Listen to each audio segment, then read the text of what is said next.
Actually लगा था कि हम जैसे उनके शो में हमेशा हंसते रहते हैं वैसा ही था. We were always laughing, he was always cracking joke. In fact जब ये सेट पे आते थे तो सडनली बहुत सारे लोग होते थे सेट पे because they just wanted to see कि कपिल अभी कौन सा जोक क्रैक करेंगे और what he is going to से.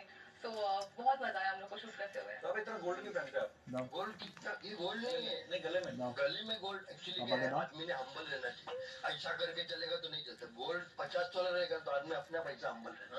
Very nice. This is the basic reason which I always wanted to আমাকে খাই দিতে গো मिस्टर शर्मा हैज क्रैक्ड. ও আমার বোঝো বোঝো দাও नेक्स्ट क्वेश्चन. আমাকে খাওয়াবে না? দাও দাও अरे इतना राइटिंग ও আমাকে বলেছি বলে দিচ্ছে। মাম্মা আমাকে খাওয়াবে না? দাও দাও পাপাকে খাওয়াচ্ছ? আচ্ছা খাইয়ে দাও খাইয়ে দাও। ক্যামেরা করতে দেখেছো ক্যামেরা করলে আর খাওয়াবে না, যা হয়ে দাও দাও একটু দাও দাও না দিচ্ছে গো।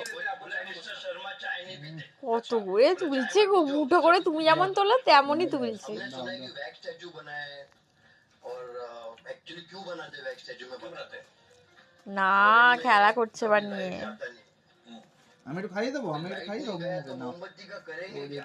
तो उनके पास बच जाता वैक्स, उसका क्या करेंगे? মাম্মামকে একটু দাও মাম্মামকে দাও মাম্মামকে একটু দাও মাম্মামকে ও একা একা খাচ্ছে। तो मोमबत्ती खत्म हो जाते तो नो वैक्स नो स्टैचू.